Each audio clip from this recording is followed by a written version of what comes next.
Salut! Aujourd'hui on va aborder le principe de l'exposition. Le casse-gueule n'a pas de limite. Je trouve une cartouche de fusil quand je tourne mes vidéos. Tout est normal. Donc, le surex sous-ex. Je l'ai abordé dans la première vidéo sans vous expliquer vraiment ce que c'était. Alors, une photo surex ou une image surex, ça veut dire que c'est une image qui va être blanche. Enfin, du moins, où il va y avoir trop de blanc dans l'image. On l'a eu comme exemple dans la première vidéo, quand j'ai mis mon ISO à 3200. Il y avait du bruit dans l'image, mais l'image était vachement trop claire. On va faire quelques exemples pour que vous vous en rendiez compte.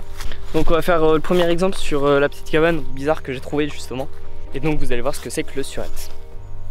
Par où je descends? On va descendre par là. Parfait, il y a un petit arbre sur lequel je vais me caler. Alors là, si ça tient, c'est vraiment parce que j'ai de la chance. J'ai accroché l'A6300 dans l'arbre à une branche.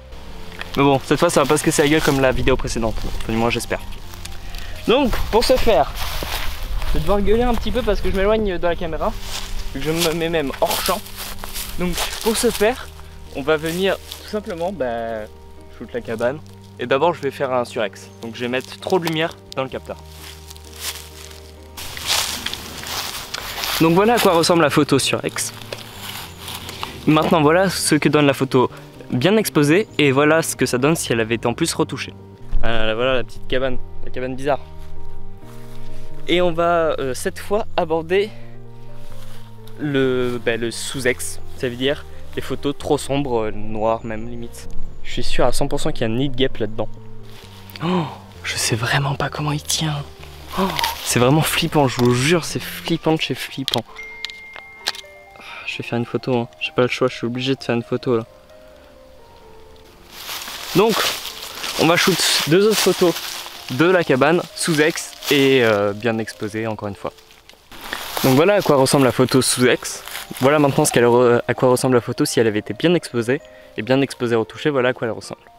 Pour vous aider à savoir au moment de votre prise de vue si vous êtes bien exposé ou pas.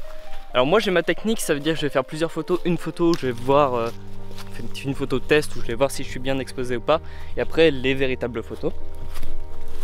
Mais il y a d'autres techniques, soit vous vous mettez sur des boîtiers réflexes comme celui-ci en visée par écran, comme ça vous pouvez voir ce que voit le capteur. Soit avec le mirrorless, là il vous montre directement ce que voit le capteur.